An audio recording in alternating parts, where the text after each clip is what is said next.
Chemistry की ये chapter का कौन सा लेक्चर है? 1 2 3 चौथा है जहां तक है ना।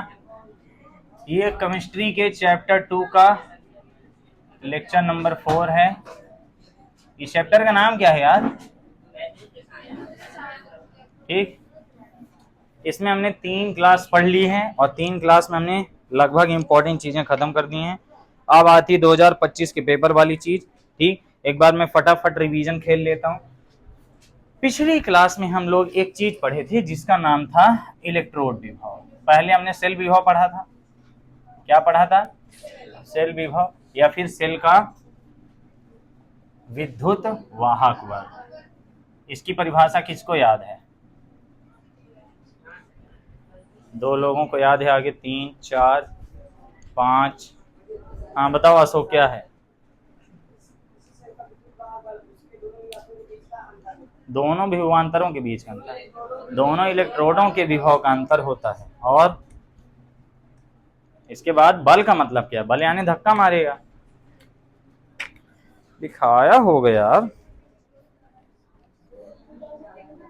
इसमें साफ साफ लिखा हुआ है कि 2 अर्ध सेलों के संयोग से एक विद्युत रासायनिक सेल बनता है। दोनों इलेक्ट्रोडों के बीच विभवांतर के कारण धारा बहती। ये लाइन नहीं लिखी हो तुम लोग? ये लाइन भी तुम लोग लिख सकते हो कि विद्युत वाहक बल वह बल है जो इलेक्ट्रॉन को एक इलेक्ट्रोड से दूसरे इलेक्ट्रोड पर पहुंचाता है।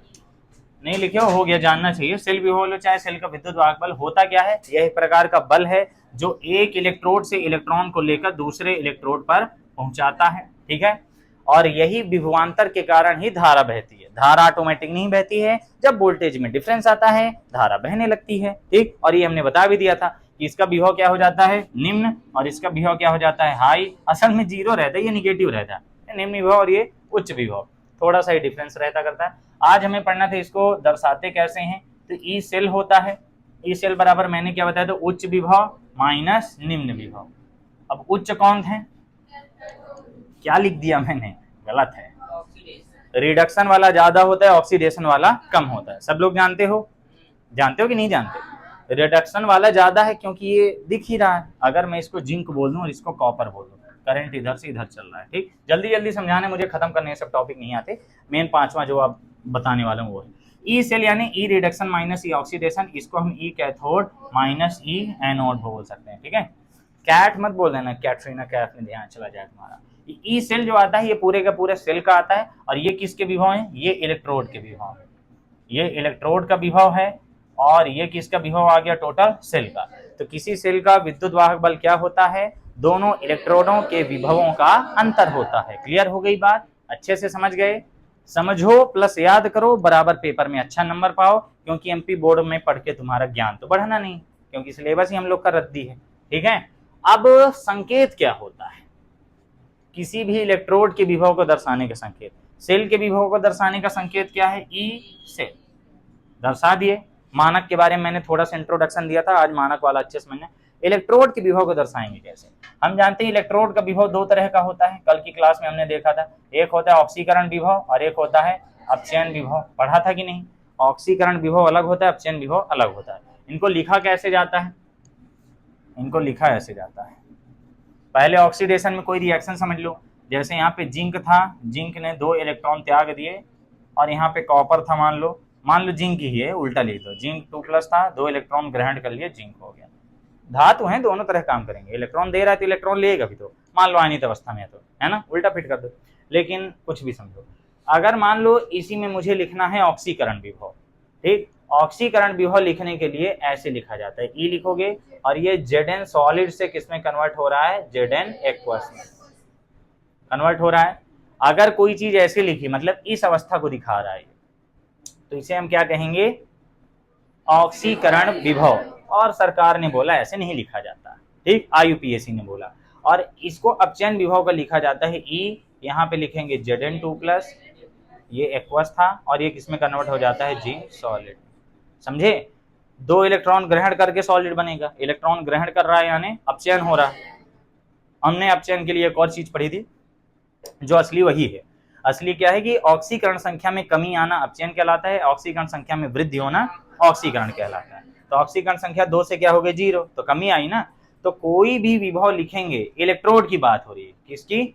इलेक्ट्रोड की। सेल वाले में सिर्फ सेल लिखते हैं, ठीक है, सेल वाले में केवल सेल लिखते हैं, कुछ नहीं लिखोगे तो भी सेल का ही है। वीडियो चालू है, हाँ, अगर सेल वाला है तो उसमें ओनली सेल लिखते हैं। इलेक्ट्रोड में अगर मुझे स्पेसिफाई करना है, बताना है कि कौन से वाले इलेक्ट्रोड का है, तो हमें इस तरह उसमें लिख के दिखाना पड़ता है। IUPAC के अनुसार दुनिया के सारे विभवों को किस तरह लिखना चाहिए? अपचयन जैसे लिखना चाहिए, ठीक है। ये सब तुम्हारे पेपर में नहीं आएगा, सब अपने काम की चीजें ही नहीं, ना इससे न्यूमेरिकल आएगा ना कुछ आएगा, नॉर्मल सी चीज है, एक क्वेश्चन आता है, हो गया, एक या दो क्वेश्चन, ठीक। पुराने लेक्चर्स में हमने अपघटनी सेल पढ़ लिया, रासायनिक सेल पढ़ लिया, अब इलेक्ट्रोड विभव भी पढ़ लिया अच्छे से। इलेक्ट्रोड विभव में अब आती है कहानी मानक इलेक्ट्रोड विभव की, है ना।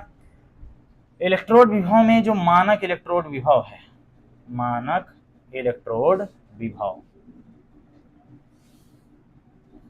मानक का मतलब होता करता है 3 कंडीशन, बताया था कि नहीं? एक ताप होता है, एक दाब होता है और एक सांद्रण होता है, ठीक है। ताप यहाँ होना चाहिए 298 केल्विन, दाब होना चाहिए 1 बार, कुछ जगह 1 ATM भी दिया है, NCERT में आपके 1 बार दिया, दोनों में ज्यादा अंतर नहीं होता, जिसको ना पता हो बता दूं, 1 ATM बराबर होता है 1.013 बार, यही होता है ना, मुझे भूल भी जाता है। सांद्रण होता है 1 मोलर, मोलर का मतलब है 1 मोल प्रति लीटर, मतलब 1 लीटर पानी में 1 मोल कोई भी विद्युत अपघट्य डाल के घोल दो, जैसे HCl हो गया, ठीक, कण के रूप में है, ठीक है, कण के रूप में है, उसको 1 चम्मच उठाए 1 लीटर पानी में डाल के घोल दिए, बीकर लिए 1 लीटर पानी डाले, उसमें 1 चम्मच क्या डाल दिया? HCl और घोल दिया, मस्त बन गया, वही उसका जलीय विलयन हो जाता है। ओके, क्लियर है। चलो, अब 1 ATM में इतना होता है, ये हमारे काम की चीज नहीं है, दोनों को हम वही चीज लिख देते हैं। एक तो न्यूमेरिकल भी तो करवाया था, वही है ना, थोड़ा सा डिफरेंस आता है, पॉइंट में डिफरेंस आता है, उतना तो हम गुणे भाग नहीं करते, छोड़ दे देंगे तेरी।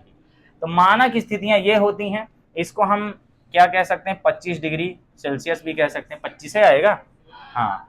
तो मानक स्थितियों का मतलब होता है ताप, दाब और सांद्रण इतना इतना इतना हो। तो साइंटिस्टों ने क्या किया कि जितने प्रकार के धातुएं हैं, प्रकार नहीं करना चाहिए, जितने हमारे पास इलेक्ट्रोड थे, जिंक का, कॉपर का, मैग्नीशियम का, एल्यूमिनियम का, सब का इन्होंने क्या लाया? विभव लाया, ठीक है। और सबका विभव ले आया किन स्थितियों में? इन 3 स्थितियों में।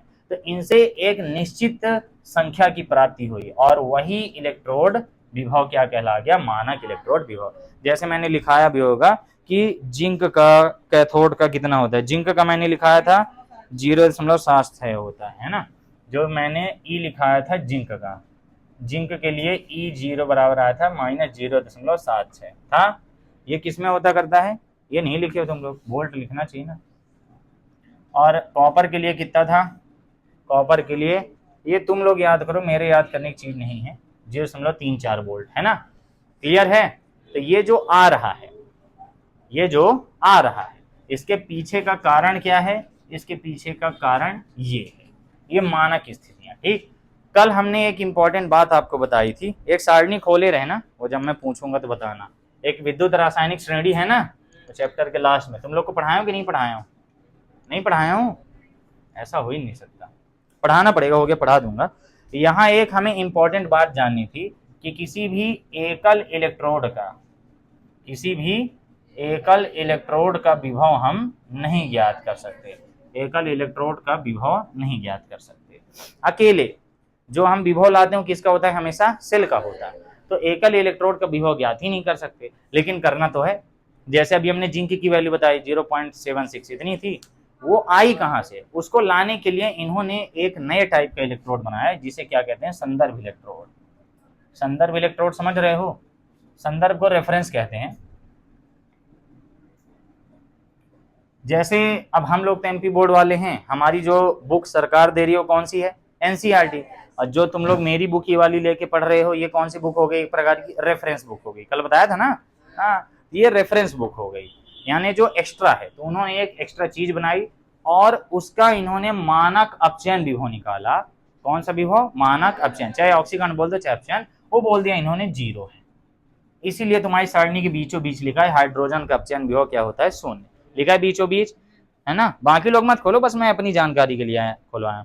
यहाँ लिखा है हाइड्रोजन का जो अपचयन विभव है, ऑक्सीकरण विभव, कुछ भी कह दो, वो हमेशा क्या आता है? 0 आता है। तो यहाँ से रट लो कि एक नया टाइप का इन्होंने इलेक्ट्रोड बनाया जिसका विभव क्या हुआ? 0 था, ठीक। थोड़ा सा ये भी समझ लो कि मानक जब दर्शाएंगे तो उसमें ई सेल के ऊपर क्या लगा देंगे, ये बस।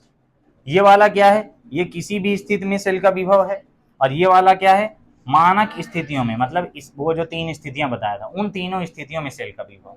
ठीक है, ये वाली कांस्टेंट वैल्यू होती है, ये क्या होती है, कांस्टेंट वैल्यू। ये सब इलेक्ट्रोडों के लिए फिक्स वैल्यू होती है, ये वाली वेरी करती है कि ताप क्या है, सांद्रण क्या है। ठीक, और इन्हीं दोनों में रिलेशन किसने बताया था, वैज्ञानिक नस्ट ने। तभी एक इक्वेशन बना था नस्ट इक्वेशन, किसका, तभी एक नया रिलेशन बना था नस्ट इक्वेशन, आया हुआ क्वेश्चन। तो मानक इलेक्ट्रोड विभव इस तरह दर्शाते हैं। ठीक, होता क्या हमने बता दिया, मानक स्थितियों में किसी भी इलेक्ट्रोड का विभव ही मानक इलेक्ट्रोड विभव कहलाता है। किसी भी अकेले इलेक्ट्रोड का विभव नहीं ज्ञात किया जा सकता है। जब भी इलेक्ट्रोड विभव लाते हैं तो साइंटिस्टों ने एक संदर्भ इलेक्ट्रोड बनाया, ऐसा बनाया कि इसका जो विभव है क्या रहे, शून्य। अब जैसे मान लो हमने कनेक्ट किया, ये क्या है, ये क्या है, दो ठो है। ठीक, मान लो ये जो इन्होंने नया इलेक्ट्रोड बनाया वो है, और ये मान लो जिंक का है। अब हम इन दोनों के बीच वोल्ट मीटर लगाए। ठीक, वो पूरा सिस्टम नहीं बता रहा मैं, वोल्ट मीटर लगाए। अब वोल्ट मीटर में जो हमें बताएगा वो पहले क्या होता था, दोनों का अंतर होता था। पहले तो ऐसा ही था कि दोनों का अंतर है, दोनों के विभवों का अंतर, लेकिन अभी भी वो दोनों का अंतर ही बता रहा है ना। जो ई सेल बताता है वो क्या होता है, ई सेल इक्वल टू क्या होता है, ई रिडक्शन माइनस ई ऑक्सीडेशन। अब अगर मान लो हमने इसको रिडक्शन वाली जगह में लगाया तो ई सेल का जो आएगा तो रिडक्शन वाला क्या हो गया, जीरो। ये तो जीरो हो गया ना, तो बचा कौन, केवल और केवल ऑक्सीकरण वाले का। तो यानी जो अब हमें सेल का विभव प्राप्त होगा वो माइनस ई ऑक्सीडेशन आएगा, बस चिन्ह लग जाता करता है। जिंक वाले में क्या लगा था, माइनस लगा है 0.76। जिंक वाले में जिंक के लिए कितना आया था 0.76, लेकिन किसमें, माइनस में, इसीलिए माइनस में आ रहा है, समझे, क्योंकि रिडक्शन वाले का क्या हो गया, जीरो। तो जब हमें किसी सेल का लाना होगा, सॉरी, जब हमें किसी इलेक्ट्रोड का लाना होगा तो हम ये संदर्भ इलेक्ट्रोड यहाँ पर लगाएंगे, और ये संदर्भ इलेक्ट्रोड क्या कर देगा, अपने वाले विभव को जीरो बता देगा। तो जो हमें टोटल यहाँ पे वोल्टेज बताएगा वो था असल में सेल का, लेकिन सेल में एक ठो की वैल्यू जीरो थी, तो वो किसका कहला गया, जिंक का। ऐसे ही कर करके सबका लाया गया, लेकिन ये साइंटिस्ट बड़े तगड़े थे, इन्होंने इसको ऐसा बनाया कि ये दोनों का काम करे। यानी ये जब ऑक्सीकरण की जरूरत हो तो ऑक्सीकरण का काम करे, अपचयन की जरूरत हो तो अपचयन का काम करे। अब आप लोग अपनी कॉपी में वाली हेडिंग देखिए, जहां पर लिखा हुआ है, कॉपी का पीडीएफ चाहिए आपको, डिस्क्रिप्शन में एक वीडियो मिल जाएगा जिसमें मैंने पूरा समझाया कि इसका पीडीएफ कैसे परचेज करना है। पैसा लगेगा, फ्री में मैं कुछ नहीं देता हूँ, बहुत डिस्टर्ब आदमी हूँ। यहाँ लिखा है किसी भी मानक इलेक्ट्रोड विभव दिख रही है हेडिंग, मानक इलेक्ट्रोड विभव हेडिंग दिख रही है, इसमें ये मानक इलेक्ट्रोड विभव हेडिंग है।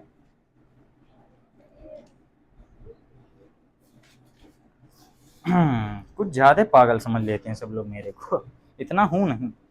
मानक इलेक्ट्रोड विभव E0 से दर्शाना है, उसमें लिखा है किसी भी इलेक्ट्रोड का विभव जब मानक स्थितियों में ज्ञात किया जाए, मानक स्थितियां बता ही दी, ताप दाब सांद्रण फिक्स कर दो, तब इसके इलेक्ट्रोड विभव को मानक इलेक्ट्रोड विभव कहते हैं, इसे E0 से दर्शाते हैं। नीचे 3 स्थितियां दिया है, ऑक्सीकरण विभव, अपचयन विभव दिया है। फिर नीचे लिखा है किसी भी इलेक्ट्रोड का मानक इलेक्ट्रोड विभव वास्तव में अपचयन विभव होता है, ये तुम्हारी एनसीईआरटी की लाइन है। किसी भी एकल इलेक्ट्रोड अर्ध सेल, चाहे वो अपचयन वाला हो चाहे वो ऑक्सीकरण वाला हो, के विभव का मापन नहीं किया जा सकता, मतलब अकेले वाले के विभव का मापन नहीं कर सकते हो, मैंने समझा दिया। इसके लिए मानक स्थितियों में एक ऐसा इलेक्ट्रोड बनाया गया जिसका मानक अपचयन विभव शून्य होता है, एक ऐसा इलेक्ट्रोड बनाए जिसका अपचयन विभव शून्य रहे, ताकि उसकी सहायता से हम बाकियों का ज्ञात कर सकें, जिसे मानक हाइड्रोजन इलेक्ट्रोड कहते हैं। यह इलेक्ट्रोड कैथोड और एनोड दोनों की तरह कार्य करता है, यही इंपॉर्टेंट लाइन थी। यानी जो आज हम लोग पढ़ने वाले हैं उसका नाम है मानक हाइड्रोजन इलेक्ट्रोड, मानक हाइड्रोजन इलेक्ट्रोड।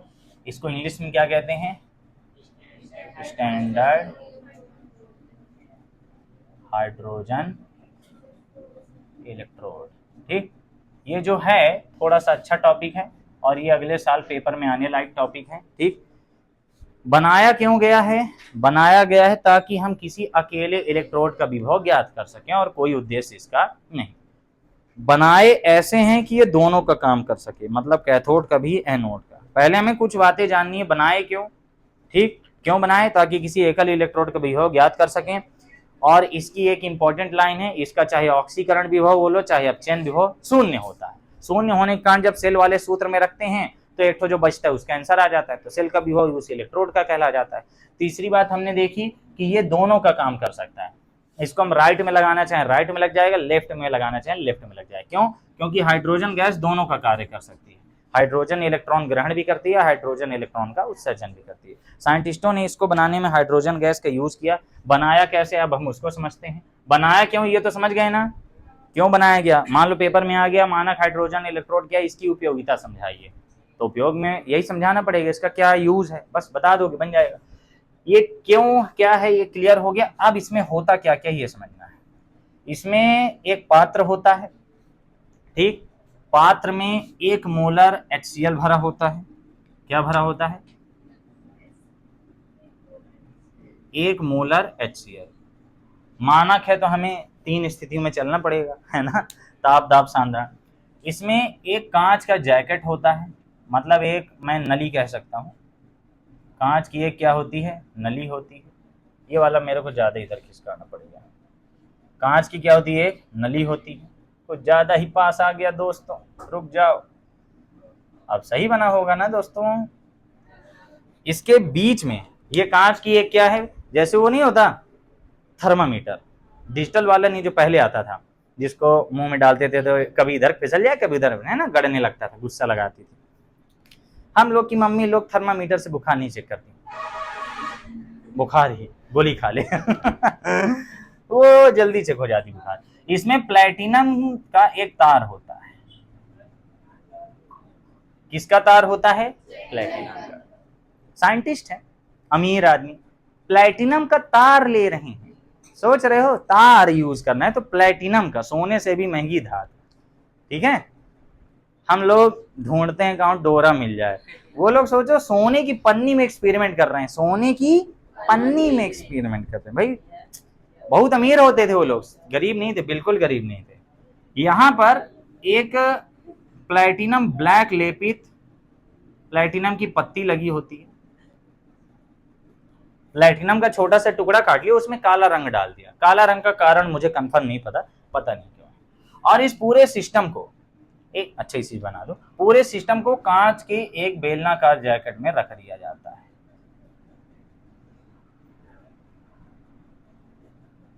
समझ गए? जिसमें कुछ छिद्र कर देते हैं, जिसमें क्या कर देते हैं, कुछ छिद्र कर देते हैं। छिद्र बोलने में अच्छा लगता है, कुछ छिद्र कर देते हैं, कुछ छेद कर देते हैं तो अच्छा नहीं लगता है। कुछ वो जो तत्सम तद्भव शब्द नहीं होते थे बचपन में, उस टाइप का है। भरा गया 1 मोलर HCl। अब हम सबका नामांकन कर देते हैं। एक और चीज बची है कि ऊपर इसमें राइट साइड या लेफ्ट साइड से कहीं से भी एक छोटी सी नली लगाते हैं, और इस नली में यहां से शुद्ध H2 ना बोला करो, हाइड्रोजन गैस बोल दिया करो, H2 गैस। 1 ATM दाब पर, कितने पर? 1 ATM दाब पर। तुम चश्मा नहीं लगाया, तुमको दिखाई देता है, समझ रहे हो, स्टाइल के लिए चश्मा लगाते। मैं चश्मा उतार देता हूं तो मुझे दिखाई नहीं देता है, मेरा डिस्प्ले उड़ जाता है। नहीं, हाँ अच्छा पूछो कितनी उंगलियां हैं? 2 हैं, ये 5 हैं, ये नहीं समझ में आ रही है, ये तो बिल्कुल नहीं आ रहे। तुम लोग सही में कितनी उंगली थी? ये सब समझ में आ, पास का दिख जाता है। तो वो पीछे वाले कहाँ थे, क्यों नहीं दिख रहा? इनके पीछे से डिस्प्ले खत्म, नहीं दिख रहा, नहीं दिख रहा, नहीं दिख रहा, यहाँ तक का दिख रहा है। चलो चलो चलो शुद्ध। अरे जिनकी आंख खराब होती दिखाई देता है, बस झिलमिल हो जाता है। जैसे बराबर पिक्सल है ना, वो पिक्सल मिक्स हो जाते हैं, वो आपस में एकदम मिक्स टाइप का हो जाता है। मैं चंद्रमा देखता हूँ, मुझे 4 ठो चंद्रमा दिखते हैं अभी भी। अरे बिना चश्मा के पास का दिखता है, अभी नहीं दिख रहा। अभी यहाँ क्या लिखा, कुछ नहीं दिख रहा, एकदम सब मिक्स दिख रहा। अब मैं जैसे ही अब दिखना शुरू हो गया मेरे को, इसके इतने से खत्म डिस्प्ले, यहाँ से तो शून्य, अरे यहाँ से तो लगता है पन्ना खाली है, सफेद पन्ना, एकदम सफेद दिखता है। क्या है मेरी, क्या है दमदार आंखें हैं। ऐसे ही प्रकाश किरण प्रवेश नहीं कर पाती हैं। प्रकाश किरणों में ऊर्जा होनी चाहिए मेरी आंखों में प्रवेश करने के लिए। क्या है, रैले का प्रकीर्णन नियम यहाँ फेल हो जाता है। ठीक, यहाँ कौन कौन है? देखो 1 एटीएम दाब हो गया, ये मानक स्थिति को फॉलो कर रहा है। 1 मोलर सांद्रण हो गया, मानक स्थिति को फॉलो कर रहा है। इसमें ये जो है एक कांच की क्या है, नली है, कांच की नली। ये पेपर में चित्र बनाने को आता है, ठीक है। अंदर ये जो रेड कलर का है ये क्या है, प्लेटिनम का तार है। ये जो लगा है ये क्या, कांच का जैकेट है, कांच का जैकेट है। ये जो है पात्र है, ये सब ना लिखना यार। 1 मोलर विलियन, ये विलियन भरा है ग्रीन कलर का। और ये जो लगी हुई है गाइस, ये प्लेटिनम ब्लैक लेपित, ब्लैक कैसे लिखते हैं, प्लेटिनम ब्लैक लेपित एक पत्ती है। ये नहीं समझ में आता इसमें काली का पोत दिए। और यहाँ पे कुछ हमें क्या दिखते करते हैं, बुलबुले। ओ भाई, और किसके होंगे, H2 गैस के बुलबुले। क्या संसी उनसी लेके आए हो यार, खनखना रहे। यहाँ ध्यान दीजिए बच्चों और नालायकों और गधेड़ों, होशियार लोगों की मैं तारीफ वैसे भी नहीं करता। वैसे तुम लोग जानते हो कि मैं किसकी किसकी बेइज्जती करता हूँ, किसकी किसकी तारीफ करता हूँ। जो तारीफ के काबिल हो उनकी तारीफ होती है, जो जिस लायक हो उस तरह का गुण पार है। क्योंकि मेरा मुंह तो वही है, सबके लिए अलग अलग भाषा में चलता है।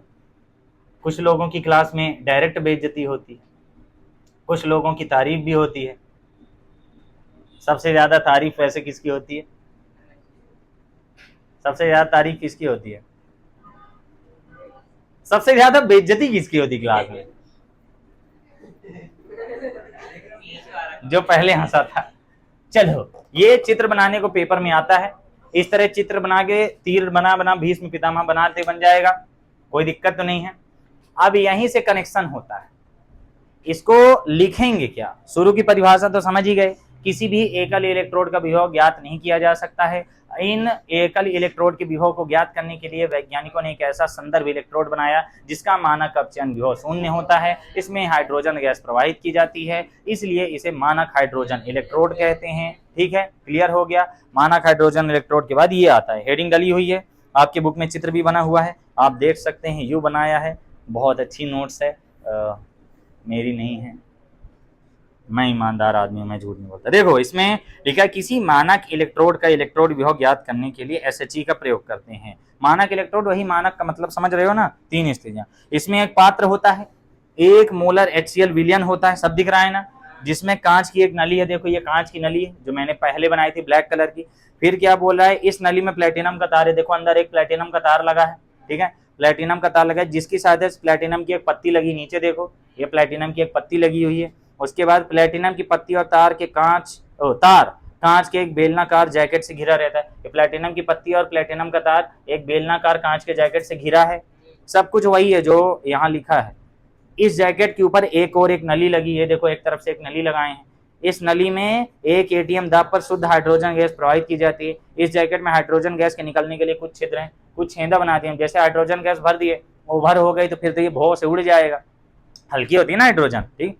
तो यहाँ पे कुछ छिद्र कर दिए ताकि वो उड़े ना। इसमें नहीं दिया है ना, है एकदम रॉकेट लग रहा है, वेरी नाइस। आगे क्या दिया है, कहाँ गया।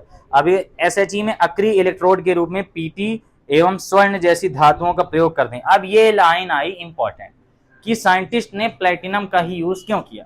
2 नंबर का बहुत तगड़ा क्वेश्चन बनता है कि वैज्ञानिक ने प्लेटिनम के तार का ही प्रयोग क्यों किया। तो ध्यान से सुनना इसको दोस्तों, ये यहाँ पे लिखा हुआ है कि इन्होंने प्लेटिनम या फिर सोने जैसी धातुओं का प्रयोग किया अक्रिय इलेक्ट्रोड के रूप में। ठीक है, ये दोनों जो धातुएं हैं ये अक्रिय होती हैं। हमने पढ़ा था जो संक्रमण धातुएं होती हैं वो अच्छे उत्प्रेरक होते हैं। उत्प्रेरक होने का मतलब ऐसा पदार्थ जो अभिक्रिया में भाग नहीं लेता है, अभिक्रिया संपन्न कराने के लिए वह अपनी सतह प्रदान करता है, बस ये इसीलिए है।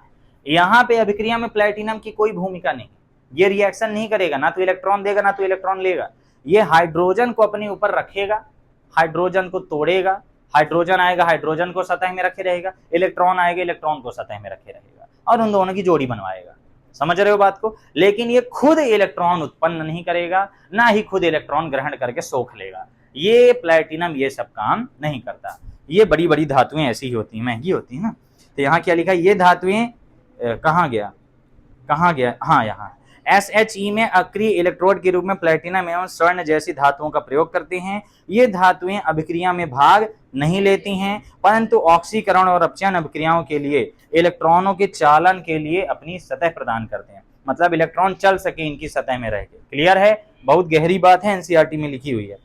अब प्रवाहित हाइड्रोजन गैस का कुछ भाग प्लेटिनम द्वारा अवशोषित हो जाता है तथा शेष भाग बुलबुले के रूप में बाहर निकल जाता है। फलस्वरूप अवशोषित हाइड्रोजन और विलयन के बीच साम्य स्थापित हो जाता है। इस प्रकार इलेक्ट्रोड अभिक्रिया निम्न। अब बताओ इसमें रटने वाली चीज कौन सी है?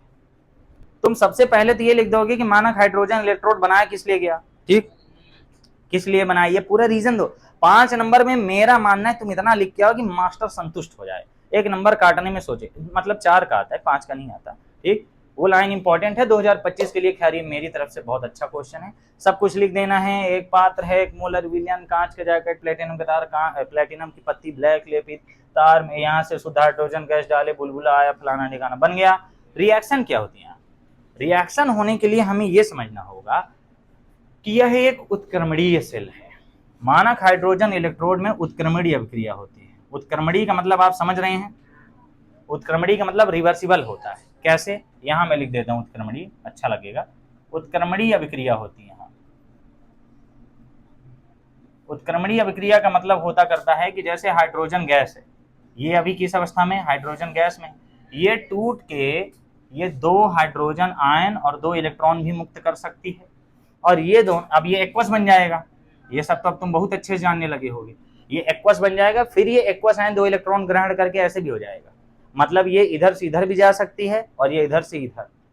हाइड्रोजन गैस टूट के H+ आयन भी बना सकती है, H+ आयन इलेक्ट्रॉन ग्रहण करके हाइड्रोजन भी बना सकता है, इसलिए ये उत्क्रमणीय अभिक्रिया है। अब उत्क्रमणीय है यानी ये दोनों का काम कर सकती है। ये इलेक्ट्रॉन निकालने वाला भी काम कर सकती है, इलेक्ट्रॉन ग्रहण करने वाला भी काम कर सकती है, मतलब इसका ऑक्सीकरण भी हो सकता है और इसका अपचयन भी हो सकता है। यही हमें पढ़ना था।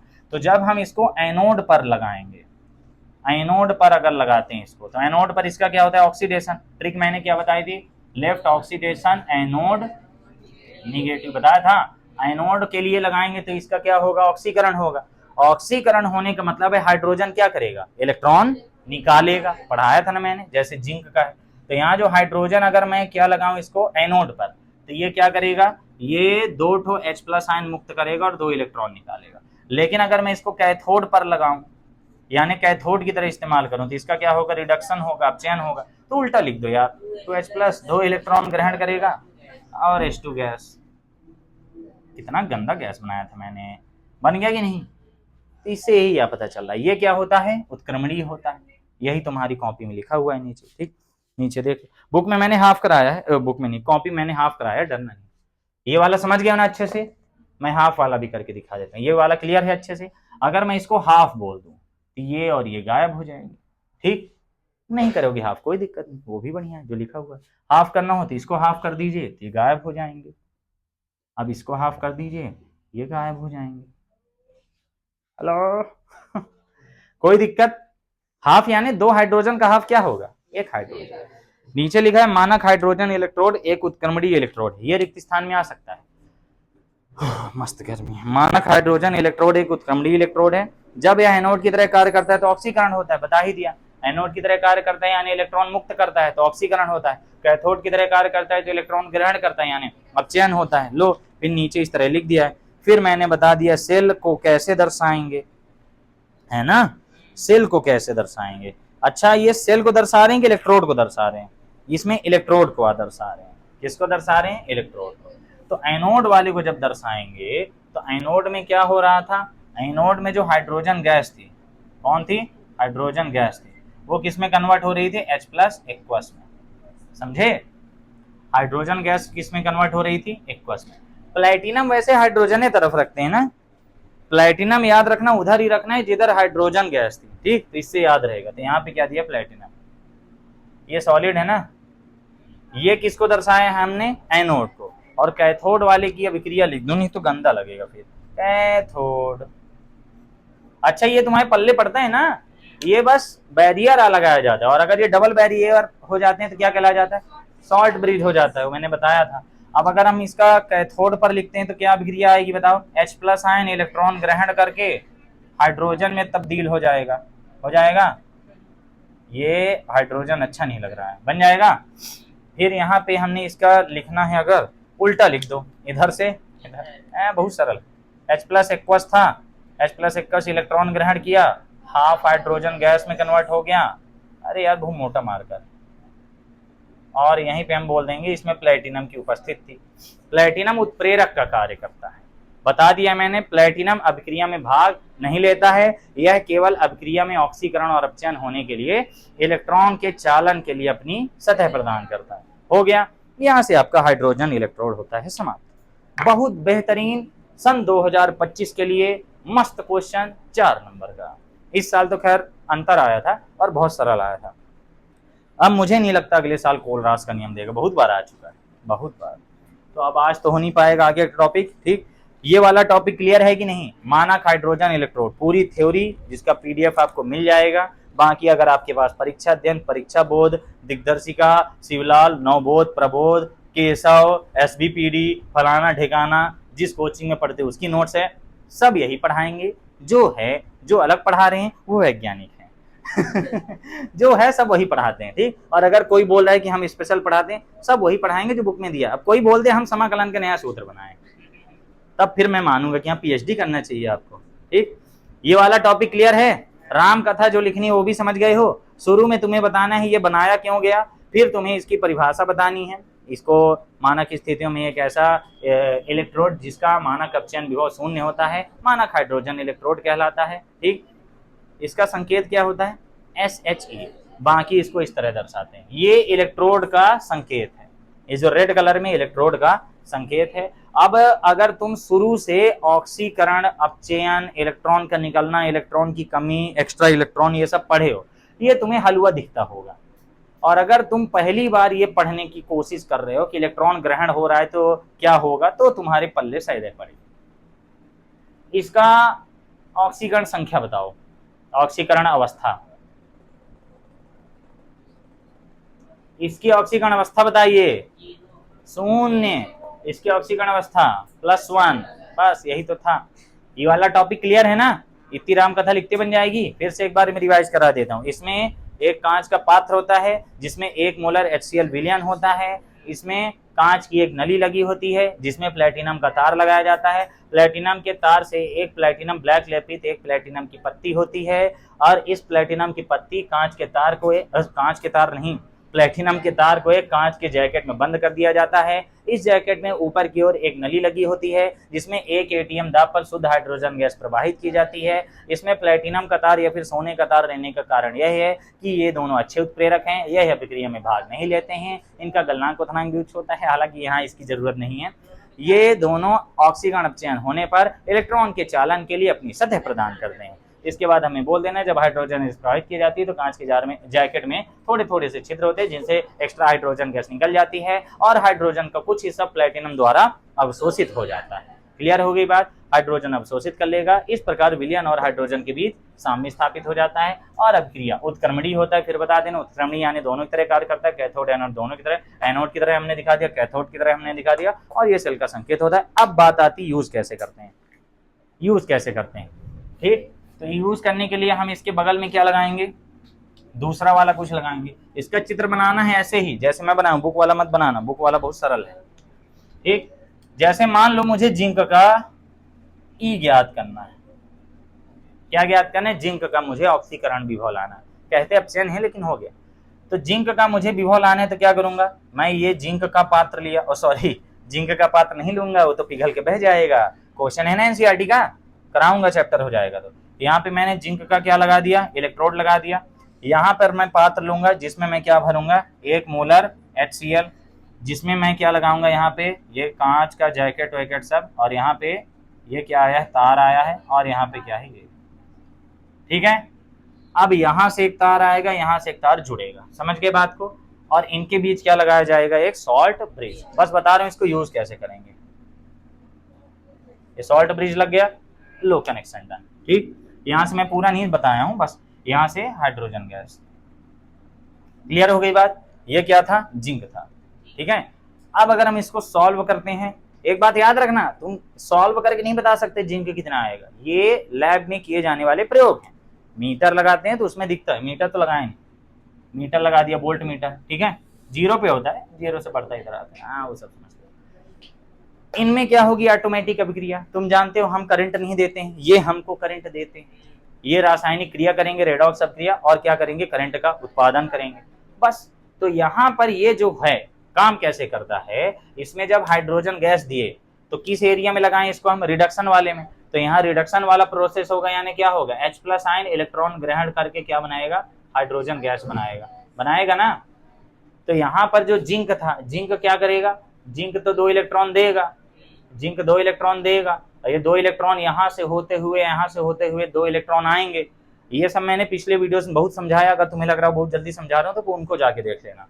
तो यहाँ से 2 इलेक्ट्रॉन आएंगे, इस पर क्या है, ये जो प्लेटिनम का तार है, यहाँ तो HCl है, HCl को भी तोड़ेंगे तो क्या आएंगे, H+ और Cl-, H+ आयन रहेंगे ना, H+ आयन रहेंगे। ये H+ आयन क्या करेंगे, ये 2 इलेक्ट्रॉन ग्रहण करेंगे, ये देखो H+ आयन क्या किए, 2 इलेक्ट्रॉन ग्रहण किए, ये 2 इलेक्ट्रॉन ग्रहण कर क्या बना देंगे, हाइड्रोजन गैस, वही बुलबुल बुलबुल बुलबुल बुल निकल रही है। क्लियर हो गई बात।